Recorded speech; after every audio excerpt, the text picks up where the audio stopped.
అల్లు అర్జున్ గారి సినిమా మీద ఎంతమంది దుష్ప్రచారం చేసినా అది పార్ట్ 2 కదా. ఈ పుష్పాన్ని చూడకోకుండా ఎవడు ఆపలేడు. అక్కడ దాకా ఎందుకయ్యా? నందమూరి తారక రామారావు గారి కుటుంబం జూనియర్ ఎన్టీఆర్ సినిమాను చూడకుండా బహిష్కరించాలని ప్రయత్నం చేశారా? ఆపగలిగారా?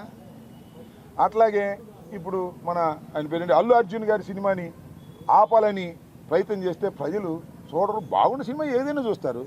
అరే రాజ్బాబు హీరోగా యాక్ట్ చేసిన సినిమా బ్రహ్మాండంగా చూసామా మేము?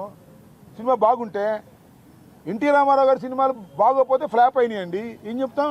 సినిమా బాగుంటే ఎవరైనా చూస్తారు. అరచేతిని అడ్డుపెట్టి సూర్యకాంతిని ఆపలేరు.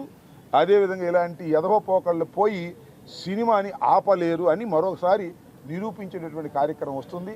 అల్లు అర్జున్ అయినా, లేదా జూనియర్ ఎన్టీఆర్ అయినా, లేకపోతే మరొకరైనా సినిమా బాగుంటే ఎవరైనా చూస్తారు, బాగోపోతే ఎవరు చూడరు. నాకు తెలిసి అందరూ ఉవ్విళ్ళూరుతున్నారు. పుష్ప 2 చూద్దాం, దానిలో ఎంత బ్రహ్మాండంగా ఉంటుందని అందరూ ఎదురు చూస్తున్నారు. నేను కూడా ఎదురు చూస్తున్నా.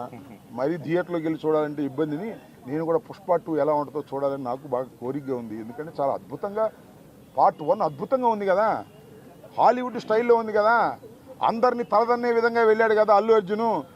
అందువల్ల బాగా జలసిగా ఉంది కొంతమందికి.